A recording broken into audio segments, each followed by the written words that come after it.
pagtakot ng ilang bansa sa mga Western brands gaya ng McDonald's at Starbucks bilang pagtanggi sa ginagawa nitong pagpondo sa giyera ng Israel laban sa Hamas ng Palestine. Ngayon naman, direktang nakikipaglaban ng apoy ang leftist movement ng Yemen sa Estados Unidos dahil sa pagsuporta ng Western nations at sa pakikipagdigmaan ng US sa mga kapanalig ng bansa ng Yemen. Ganon, ang kaaway ng isa ay kaaway ng lahat. Paano at bakit nagsimula ang issue sa pagitan ng US at Yemen? Yan ang ating aalamin.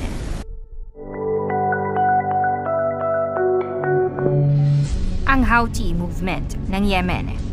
Hindi na iba sa lahat na sa isang bansa merong mga kumakaliwang grupo na tumutuligsa sa pagpapatakbo ng kanilang kasalukuyang administrasyon. Sa Yemen, partikular na nabuo ang isang militanteng grupo upang direktang tugisin ang kakampi ng kanilang kaaway. Ito ay ang Houthi movement. Opisyal na kinikilala bilang Ansar Allah o Supporters of Allah. Ang Houthi movement ay isang Shia Islamist political at military organization na umusbong noong dekada 90. Ito ay karaniwang binubuo ng mga Zaidi o mga kaanib ng relihiyong Zaidism. Isa sa tatlong main branches ng Shia Islam. Noong 2003, nabuo ang kanilang opisyal na slogan na kung isasalin sa Ingles ay God is the greatest, death to America, death to Israel, curse upon the Jews, victory to Islam. Nang mapatay ng militar ng Yemen si Hussein, naging bagong leader ng Houthis ang kanyang kapatid na si Abdul Malik al-Houthi. Ipinepresenta ng kilusang Houthi ang kanilang sarili bilang isang movement na lumalaban para sa kaunlarang pang-ekonomiya ng Yemen. Noong 2011, nakiisa ang Houthi sa Yemen Revolution sa pamamagitan ng mga protesta at pakikipag-anib sa iba pang opposition groups. Noong 2014, nakipagkamay at nakiisa ang Houthi tribe sa Saleh tribe na siyang nagbigay sa kanila ng kontrol sa kapitolyong bansa. Bilang tugon ng Estado, nagkaroon ng military intervention ang Saudi Arabia na kakampi ng Yemen Presidential Leadership Council laban sa mga Houthi. Dahilan ng patuloy ding civil war o missile at drone attacks ng Houthi sa nakikialam na Saudi at kakampi naman nitong United Arab Emirates. Matapos ang pag-usbong ng digmaang Israel-Hamas noong 2023, nagsimula ang mga Houthi na magpalipad ng mga missile patungo sa Israel at atakihin ang mga barko nitong padala ng US sa baybayin ng Yemen na nasa Red Sea. Ayon sa kanila, ito ay bilang pagtulong nila sa mga kapwa Palestino at upang mapadali ang pagpasok ng tulong o humanitarian aid sa Gaza Strip na iniipit ng Israel. Operation Prosperity Gorjan. Pinakalayunin ng Houthi movement na pamunuan ang buong Yemen at suportahan ang kanilang mga kakamping bansa laban sa United States, Israel at Saudi Arabia. Ilan sa mga state allies ng Yemen ay ang Iran, Syria, North Korea, Oman, Libya at Hamas ng Palestine.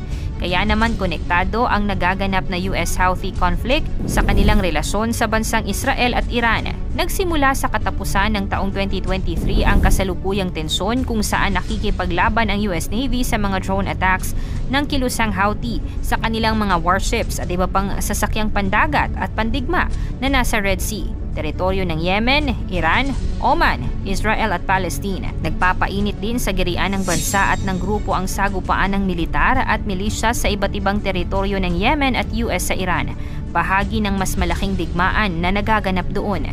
Partikular na mainit sa mata ng ibang teritoryo ang makapangyarihan at maperang bansa na Estados Unidos.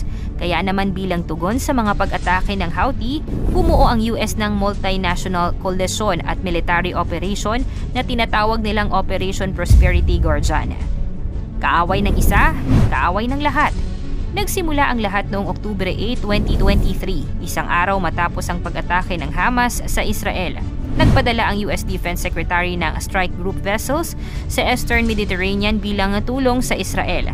At noong October 19, napatumba ng isa sa mga destroyer vessels ang 3 cruise missile at 8 drones na ipinadala ng Houthi papunta sa Red Sea sa direksyon ng Israel upang tulungan naman ang kanilang kakampi na Hamas. Ayon sa mga report, sa loob ng 9 na oras, 4 pang cruise missiles at 15 drones ang pinalipad ng Houthi na siya namang napigilan ng US Navy. Bilang paghihigante sa mga napapatumbang drones at missiles ng US mula sa Yemen, Hinijack ng mga rebelding Houthi ang isang cargo ship sa Red Sea at isa-isang barko na affiliated sa Israel noong Nobyembre. Noong Disyembre naman, inatake naman ang strike vessel ng US Navy at 3 commercial ship na pagmamay-ari ng isang sibilyan gamit ang anti-ship ballistic missiles ng Houthi. Ayon sa United States Central Command, naniniwala sila na ang ganitong mga pag-atake ng Houthi sa Yemen ay suportado ng Iran, ang bansa na kanilang kaaway ngayon sa nagaganap ding US-Iran war. Naglabas pa sila ng panukalang sanctions o parusa para sa 13 individual at grupo na nagpapondo sa mga Houthi. Paliwanag naman ni Iran Defense Minister Mohammad Reza Ashtiani, magkakaroon ng malaking problema ang binuong Operation Prosperity Guardian na binubuo ng 10 bansa na magpapadala ng mga barkong aatake sa mga barko ng Iran at Houthi sa Red Sea. Ngunit laking gulat nila na nagtagumpay ang koalisyon dahil noong January 10, 2024, napaatras ng UK at US Naval Forces ang pinakamalaking Houthi missile attack simula noong Oktubre.